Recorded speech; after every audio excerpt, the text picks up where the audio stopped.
여행은 선택이 아닌 필수. 지금 바로 랜드마크 원정대에 합류하세요. 안녕하세요. 저는 진행자 안우산입니다. 28 평화 기념일이 지나고 어느덧 3월이 찾아왔습니다. 아직은 바람이 조금 차갑지만 멀지 않은 봄을 기다리기엔 딱 좋은 시기죠. 아픈 역사를 다시 한번 마음에 새기고 그 기억 위에서 새로운 출발을 다짐하기에도 어쩌면 가장 어울리는 계절이지도 모르겠습니다. 1950년대 타이완 정부는 원주민 사회를 관리한다는 명목으로 타이완 곳곳에 총 12곳의 산지 치안 지휘소를 설치했는데요. 이 지휘소들은 대부분 교통요지에 자리 잡고 부족 사람들의 이동을 철저히 감시했습니다. 지난주 소개해드렸던 짜이의 우펑 산지 치안 지휘소는 아리산 지역의 최대 중개역인 펀치후 기차역 맞은편에 위치해 있었습니다. 이 역에 정차한 기차는 유난히 오래 머물렀다고 하는데요. 그 사이 배치된 정보원들이 열차에 올라 승객들의 신분증을 일일이 검사했고 감시 대상자의 경우 몇 번 기차를 타는지 언제 도착했는지까지 세세하게 기록되었다고 전해집니다. 타이완의 산지 치안 지휘소도 같은 상황이었습니다. 지휘소가 소재했던 다시는 원주민 타야족이 살아온 자오반산으로 들어가는 관문이기 때문입니다. 자오반산에는 장제스 전 총통의 별장이 있어 경비가 더욱 삼엄했고 백세 테러 시대 국가폭력에 의해 희생된 원주민이 특히 많았던 지역 중 하나로도 기록되고 있습니다.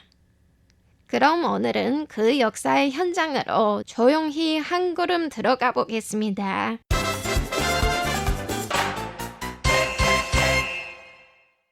백세 테러가 타이완 사회에 남긴 상처를 이야기할 때 빼놓을 수 없는 게 있는데요.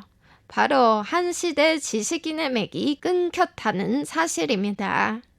의사, 교사, 사상가, 정치인, 화가, 작가까지 사회를 이끌던 수많은 이들이 국가폭력 앞에 먼지처럼 사라진 겁니다. 특히 원주민 엘리트들은 더 큰 표적이 되는데 자치와 민족 자결 같은 위험한 생각을 품은 전제로 분류되기 때문이죠.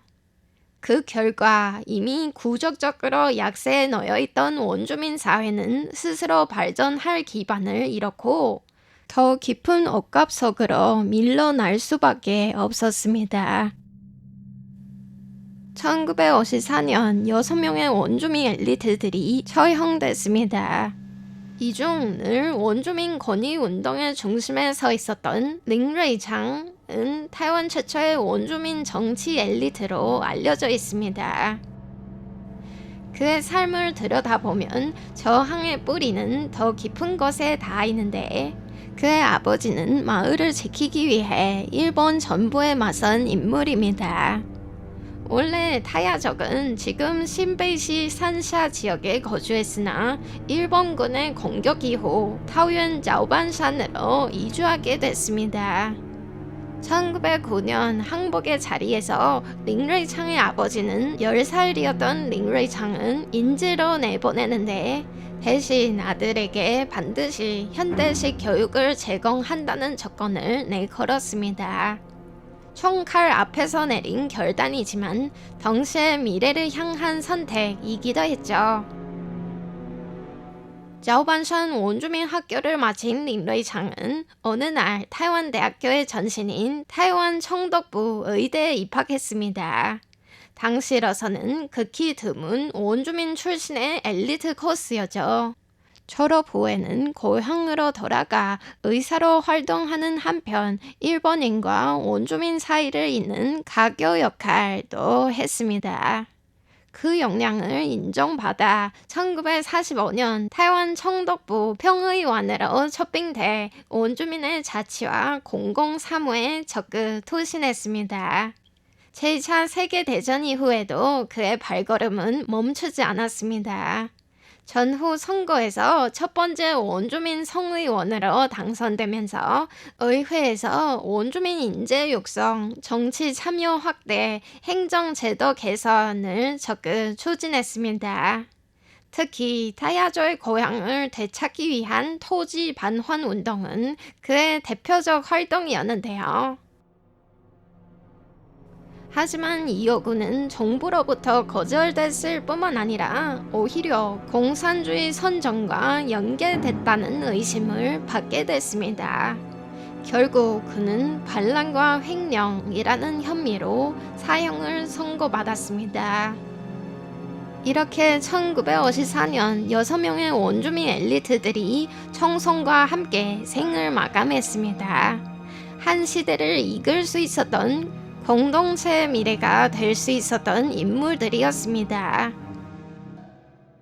그럼 이어서 타야족 출신 시노송라이터 야와이 마우리인의 농굴을 함께 들어보시죠. 극생 생명력을 가진 농굴로 원주민의 강인함을 표현한 노래입니다.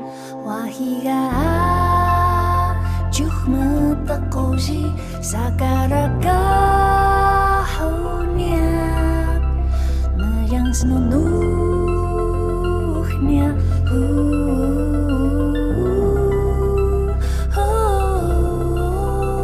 Wahiga Iwai makarau Skura kejam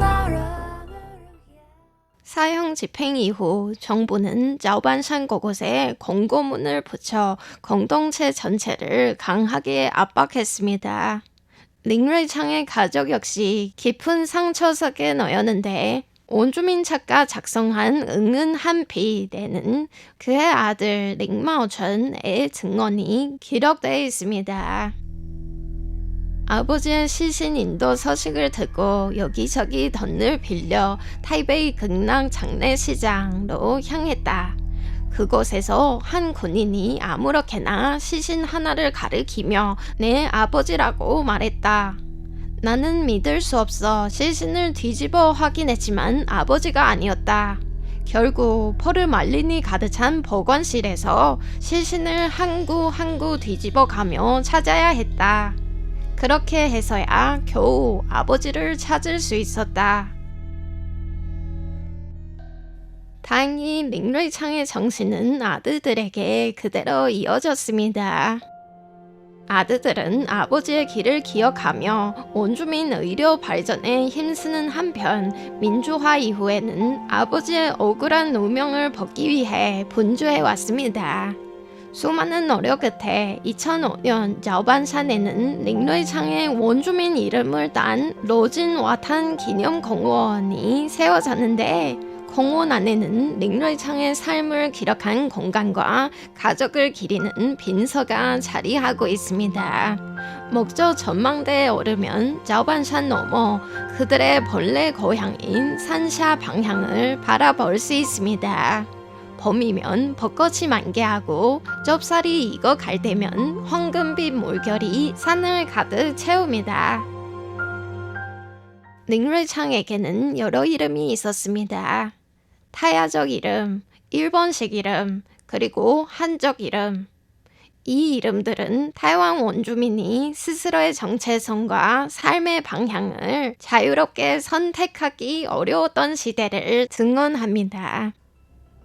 시간은 흘러지만 링루이창을 비롯한 원주민 엘리트들이 남긴 질문은 여전히 현재 진행형입니다. 그래서 우리는 계속 듣고 기록하고 이야기해야 이들의 전제가 지워지지 않고 이어질 수 있죠. 오늘 랜드마크 원정대와 함께 해주셔서 감사합니다. 이상으로 RTI 한국어 방송의 안누산이었습니다.